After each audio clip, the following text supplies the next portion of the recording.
प्रधानमंत्री श्री नरेंद्र मोदी जी दिल्ली में कुछ समय पहले शहीद वीर अब्दुल हमीद की पत्नी रसूलन बीवी से दिल्ली में मुलाकात की सम्मानित किए। मुख्यमंत्री श्री आदित्यनाथ योगी जी लखनऊ अपने ऑफिस में परिजनों से मुलाकात किए। आरएसएस प्रमुख श्री मोहन भागवत जी वीर अब्दुल हमीद जी के पृथक आवास धामुपुर जनपद गाजीपुर आए और भव्य कार्यक्रम किए थे और परिजनों को सम्मानित किए थे। संघ प्रमुख का उनके आवास पर आना शहीद वीर अब्दुल हमीद को नमन किए थे और उनकी साधना और अदम्य साहस और परिश्रम को याद किए, जिस तरह राष्ट्रवाद देश प्रेम की भावना को बल मिला। रक्षा मंत्री राजनाथ सिंह जी शहीद वीर अब्दुल हमीद पत्नी रसूलन बीवी को सम्मानित किए। पूर्व सेवा प्रमुख जनरल बिपिन रावत जी परिजनों के साथ रहे।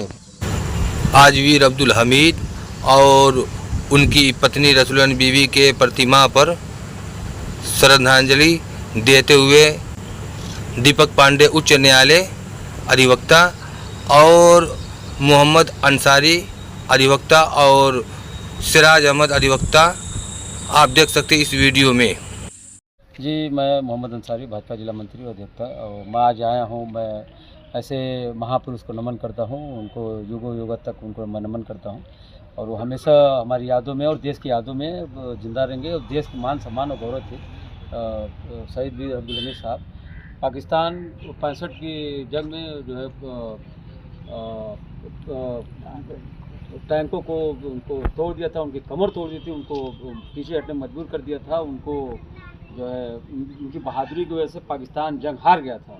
ऐसे वीरों को ऐसे वीर को मैं नमन करता हूँ। और जो भी आज उनके परिवार से मिले हैं, उनके पुत्र हैं और जैनुल आबदीन जी, इनकी जो भी मांगे हैं, मैं सरकार से आग्रह करता हूँ कि वो प्रतिमा लगाने को, विकास भवन चौराहे पर प्रतिमा लगाना और भी जो विकास कार्य योजना है उस कार्य योजना को पूरा किया जाए। और मुख्यमंत्री जी से पूज्य योगी महाराज जी से आग्रह है कि उनके शहादत दिवस से यहाँ पे आएँ, ताकि ये राष्ट्रवाद और देश प्रेम की भावना जागृत हो। ये हमारे लिए बहुत ही फ़ख्र की और देश के लिए फ़ख्र की बात है, ताकि हम ये ऐसे वीरों का सम्मान होगा तो देश में और जो है भाईचारे की और देश प्रेम की भावना जागृत होगी और इसी से हमारा देश तेज तरीके से विकास डेवलपमेंट करेगा।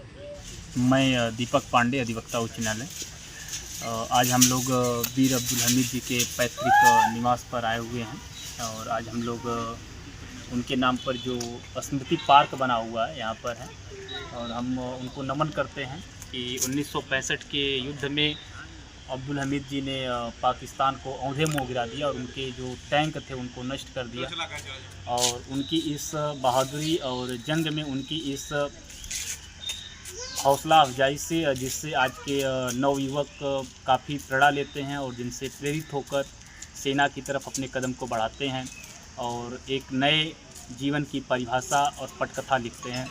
ऐसे मैं बहादुर और यूँ कहें कि देश के नायक ही अगर कहें तो शायद शब्द कम हो जाएंगे उनकी बहादुरी के आगे, क्योंकि परमवीर चक्र से सम्मानित जो सेना नायक के तौर पर अब्दुल हमीद जी रहे और देश के सर्वांगीण रक्षा के लिए जिन्होंने अपने प्राणों की आहुति दे डाली, उनके लिए शब्दों का चयन करना काफ़ी मुश्किल हो जाता है, क्योंकि ऐसी बहादुरी का वर्णन करना एक व्यक्ति के लिए काफ़ी शब्दों का अभाव होता है। तो इस संदर्भ में मेरा एक ही कहना है कि आज जिस स्थली पर हम आए हुए हैं, इनके लिए सरकार से भी मेरा आग्रह है कि जो भी चीज़ें, जो व्यवस्थाएं हैं, यहाँ के लोगों को मिलें और यहाँ के लोगों को प्रेरणा स्रोत के तौर पर जो उनकी प्रणालियाँ हैं, जो उनकी व्यवस्थाएं हैं, जिससे आज की युवा वर्ग आज की व्यवस्थाएं मार्गदर्शन ले सकें, उनके पद चिन्हों पर चल सकें और उनसे अपने जीवन को एक नया आयाम दे सकें। इस प्रकार की जितनी भी योजनाएं हैं उनका क्रियान्वयन धरातल पर होना चाहिए और उन व्यवस्थाओं का लाभ स्थानीय स्तर पर मिलना चाहिए। सर, अपना परिचय दें। मुझे जैनुल हसन कहते हैं। मैं शहीद वीर अब्दुल हमीद का सबसे बड़ा बेटा हूँ।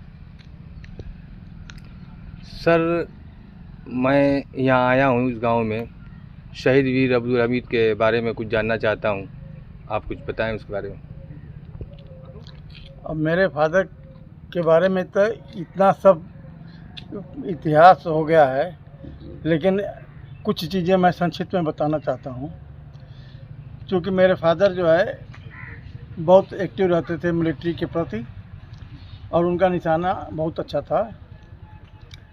और लड़ाई के समय में इनका प्रमोशन हो गया था क्वार्टर मास्टर हवलदार के लिए, लेकिन रिसेंटली जो है आरसीएल गन का ट्रेनिंग किए थे, और 1965 में पाकिस्तान के साथ जो वार हुआ उसमें इन्होंने उसी आरसीएल गन से 8 टैंक को तोड़ दिया। की शिक्षा दीक्षा कहाँ से हुई थी?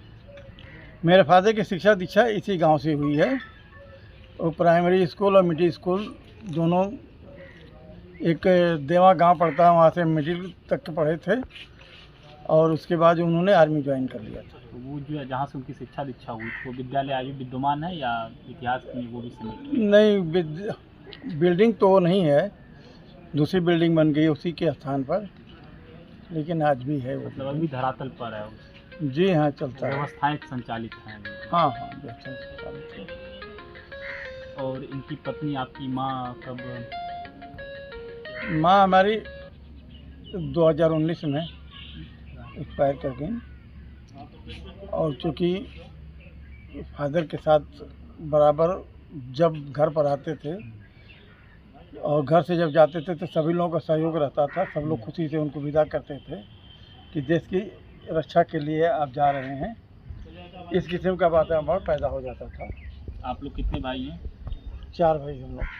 तो चारों लोग मौके पे? नहीं, 2 लोग नहीं हैं अभी, और 2 लोग छोटे बड़े हम लोग बचे हुए। तो इनके मृत्यु के उपरांत आप लोगों को सरकारी व्यवस्थाओं में कुछ भागीदारी मिली? सरकारी इनके व्यवस्थाओं नाम पर क्या क्या मिला आप लोगों को? पहली बात तो हम लोग का एजुकेशन फ्री हो गया, हम्म, हम लोगों को बाहर भेज दिया गया पढ़ने के लिए। मैं राजस्थान में पढ़ा हूँ। हम्म, 2 भाई हम लोग राजस्थान में पढ़े हैं, 2 घर पर ही शिक्षा लिए। सरकार ने जो है समय समय अनुसार जो भी जरूरत की चीज़ें होती थी हम लोग कहते थे तो पूरी करती चली गई। और अभी तक जो है भाजपा सरकार में भी काफ़ी सहयोग मिला हम लोगों को। और जब भी कोई कार्यक्रम होता है तो सभी लोगों का जो है हम साथ होता है, सब लोग मदद करते हैं। और पूरे देश के लोग जो है जब भी कोई दिक्कत आती है तो पूरा हिंदुस्तान हमारे साथ खड़ा हो जाता है। वर्तमान परिप्रेक्ष्य में गांव में इनके नाम पर क्या क्या है? इस समय एक पार्क है जो इनके नाम से बना है, दूसरा एक हॉस्पिटल है, तीसरा जो है जलालाबाद से लेकर के गाजीपुर तक उनके नाम से एक रोड बना हुआ है जो जिससे आप आए हैं। गाजीपुर में उनके नाम से पुल है। वर्तमान भाजपा सरकार की व्यवस्थाएं कहीं न कहीं से आप लोगों को लाभान्वित करती हैं या फिर उसकी उपेक्षा नहीं, के शिकार बने? सम्मान पूरा मिलता है, ऐसा नहीं है। और अभी रिसेंटली जो है 1 जुलाई जो बीत चुका है उसमें मोहन भागवत जी भी आए। अच्छा, अच्छा। हाँ जी। एक मेरे फादर की किताब थी जो मेरे द्वारा बताई गई थी, मेरे पापा परमवीर, उस पर एक मूवी भी बन रही है, इंशाल्लाह बन जाएगी जल्दी। अच्छा, अच्छा। हाँ, उसी का विमोचन करने के लिए आए थे। और बीच बीच में जो है कई लोगों ने आकर के हमारे फादर को श्रद्धांजलि दिया है। बस कहीं कुछ ऐसा लगता है कि नज़रअंदाज भी कर दिया जाता है, क्योंकि मैं माननीय जोगी जी से भी एक बार आग्रह किया था यहाँ आने के लिए। शहादत दिवस 10 सितंबर को मनाया जाता है। अब किस कारण से नहीं आए मुझे नहीं समझ में आया। फिर आपके ऊर्जा मंत्री जी से भी हमने कहा पिछली बार, उन्होंने हाँ करके और बाद में एकदम अचानक कर दिए कि नहीं हमने तो कहा ही नहीं है। तो तकलीफ़ तो हुआ कि कह करके, और अचानक एक मंत्री बदल जाते हैं कि नहीं हमने नहीं कहा है तो बात अलग है। फिर अब भी ध्यान नहीं दिया, हमने कहा कि चलिए जिसका जितना इंटेंशन है उसके हिसाब से हमको जो है रिजात होता है। और बाकी तो सब कुछ सही चल रहा है और तरह से सहयोग मिल रहा है हम लोगों को। आप अभी उससे अगर आपके माध्यम से हमारी मांग है छोटी सी, जी जी जी। एक गाजीपुर में विकास नगर चौराहा है जिसमें मैंने डीएम साहब को भी अवगत कराया था। जी जी। और उनसे कहा था कि आप जो है माननीय मुख्यमंत्री जी से भी जो है इस बारे में वो सलाह ले करके एक उनकी मूर्ति का स्थापना हो जाए चौराहे पर उनकी चौराहे प्रतिमा क्योंकि गाजीपुर शहर में जी उनके नाम से कोई ऐसी निशानी नहीं है कि लोग देख करके उनको याद करें, उनको याद करें और देश को प्रेरणा मिले। हाँ, ये चीज़ नहीं है।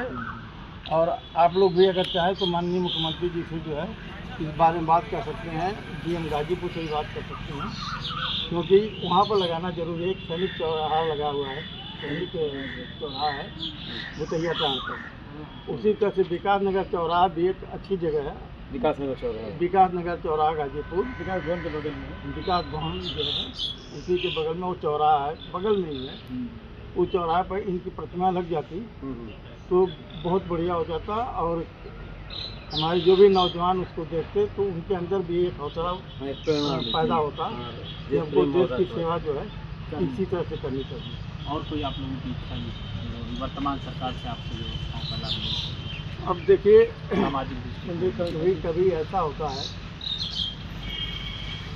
कि जब कोई कार्यक्रम होता है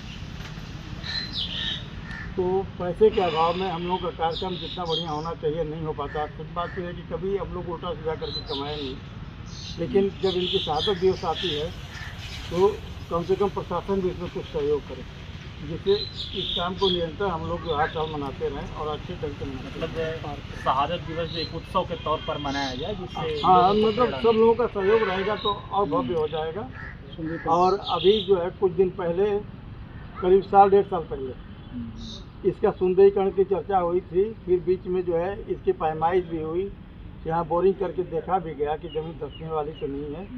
ये सारा चीज़ चेक करने के बाद अभी तक पता नहीं लग पाया कि आगे क्या है, इस पर काम चल रहा है या बंद हो गया।